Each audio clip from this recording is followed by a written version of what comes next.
King Charles III's fascination with Islam and Muslims is well known.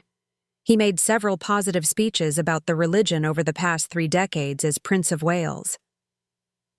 Charles, who was proclaimed as king at a ceremony at St. James's Palace on Saturday, following the death of his mother, Queen Elizabeth II, has never been afraid to express his admiration for the faith.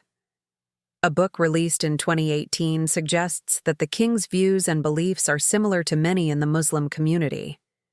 Charles, at 70, Thoughts, Hopes, and Dreams mentions how he studies the Qur'an and thinks Christianity can learn from Islam. On the political front, the book says he is sympathetic to Palestinians, opposed the war in Iraq, and disagrees with the ban on burqas in Europe. The former prince has shown a public interest in different faiths. In 2015, he said he would keep the monarch's traditional title as Defender of the Faith, but saw himself as the protector of all faiths. During his first speech as king, he re-emphasized that point. "Whatever may be your background or beliefs, I shall endeavor to serve you with loyalty, respect, and love," he said.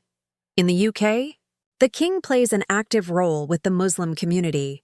He set up Mosques in 2008, an organization that provides mentoring for the young and disadvantaged in the Muslim community. Following the Finsbury Park terror attack in 2017, he delivered a personal message of solidarity from the Queen and mentioned how he had always taken a great interest in the Muslim community in this country. He is patron of the Oxford Center for Islamic Studies, founded in 1985.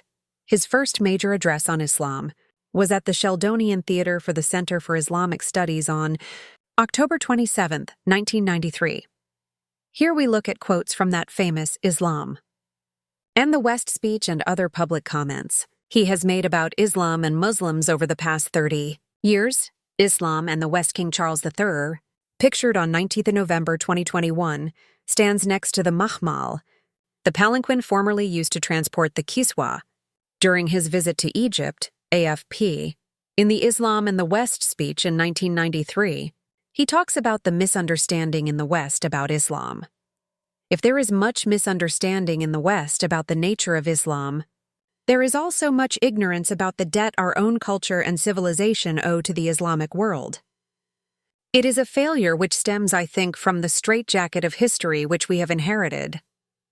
The medieval Islamic world, from Central Asia to the shores of the Atlantic, was a world where scholars and men of learning flourished. But because we have tended to see Islam as the enemy of the West, as an alien culture, society, and system of belief, we have tended to ignore or erase its great relevance to our own history. On how Christianity can learn from Islam, he says, "Islam can teach us today a way of understanding and living in the world which Christianity itself is the poorer for having lost. At the heart of Islam is its preservation of an integral view of the universe." He added that Islam refuses to separate man and nature, religion and science, mind and matter, and has preserved a metaphysical and unified view of ourselves and the world around us. The environment, nature and Islam at the same theater in 2010, he spoke about how the West can learn from Islamic principles to save the environment. The Islamic world is the custodian of one of the greatest treasuries of accumulated wisdom and spiritual knowledge available to humanity. It is both Islam's noble heritage and a priceless gift to the rest of the world.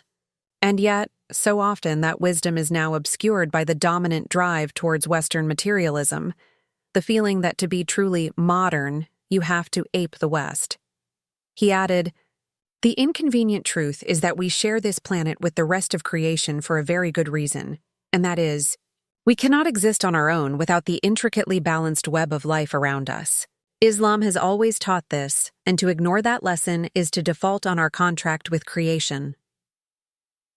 In 1996, in a speech titled "A Sense of the Sacred Building Bridges Between Islam and the West," King Charles championed Islam's respect for the natural order. I feel that we in the West could be helped to rediscover those roots of our own understanding by an appreciation of the Islamic tradition's deep respect for the timeless traditions of the natural order.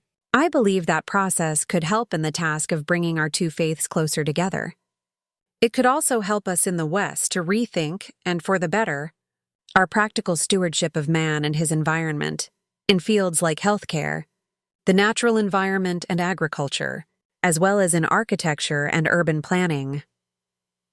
Muslim influence on the world. The Prince's Foundation School of Traditional Arts degree show in Shoreditch in 2018 back to his speech in 1993. He spoke about the influence Islam had on Europe and the wider world. Islam nurtured and preserved the quest for learning. In the words of the tradition, the ink of the scholar is more sacred than the blood of the martyr. Córdoba in the 10th century was by far the most civilized city of Europe. We know of lending libraries in Spain at the time King Alfred was making terrible blunders with the culinary arts in this country. It is said that the 400,000 volumes in its ruler's library amounted to more books than all the libraries of the rest of Europe put together. During his 2006 Unity in Faith speech at Al-Azhar University, the world's second oldest university, he told the audience, "We need to remember that we in the West are in debt to the scholars of Islam, for it was thanks to them that during the Dark Ages in Europe, the treasures of classical learning were kept alive."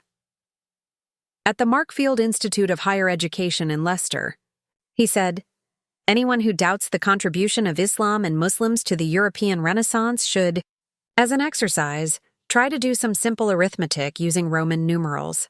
Thank goodness for Arabic numerals and the concept of zero introduced into European thought by Muslim mathematicians. My own family benefited from Islamic wisdom too. Queen Victoria. My great-great-great-grandmother was taught Hindustani using Persian script by Hafiz Abdul Karim, one of several Indian staff in her household. Muslim integration in the UK and Europe. Then Prince Charles meets schoolchildren at the Kensington Aldridge Academy in 2019 during a speech at the Muslim College in Ealing in 2004. He spoke about the importance of religious education in Britain. I see Muslim religious education as a key factor in helping Muslims integrate into British and Western society without losing their identity, and am particularly encouraged by the success the college has had in producing successful imams with responsibility for spreading this message in countries as different as Afghanistan and Malaysia. 2 years later, in the eulogy for scholar Zaki Badawi, who founded the Muslim College, Charles mentioned how Badawi was part of a group of people he organized to learn more about the Muslim community and Islam. I wanted to learn and understand as much as I could about the rich complexities within Islam, about the subtle nuances surrounding a whole framework for life, about the origins and history of one of the 3 great Abrahamic faiths founded above all on the profound mystery of divine revelation. On Islamic finance at the 9th World Islamic Economic Forum in London, October 2013, AFP. The then Prince of Wales has made a few speeches about Islamic finance and how it can tackle some of society's ills, as this 2013 speech to the World Islamic Economic Forum in London shows. Where, then, might the solutions lie? It is clear from the Qur'an, and indeed from the Bible too, that humanity has a sacred responsibility for the stewardship of the earth.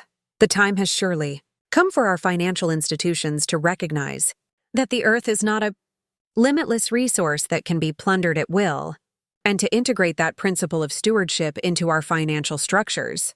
This is where I believe the World Islamic Economic Forum and Islamic or alternative finance can make a significant contribution.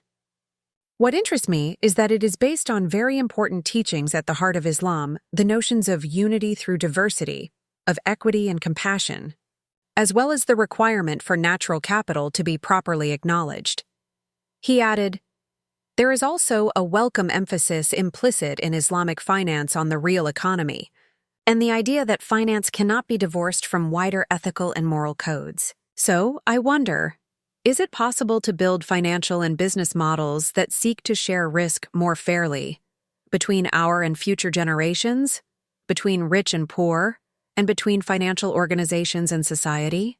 As it stands, I suspect that if the strict injunction of the Qur'an against riba were to be applied to the economic system that prevails at the moment, then the debt we have effectively incurred for future generations by the depletion of the earth's natural capital would surely be found to be usurious and profoundly unacceptable. On Ramadan, Royals visit a vaccination pop-up center at Finsbury Park Mosque, March 2021, AFP. This year, in his Ramadan message, he talked about the selflessness of the Muslim community in the UK.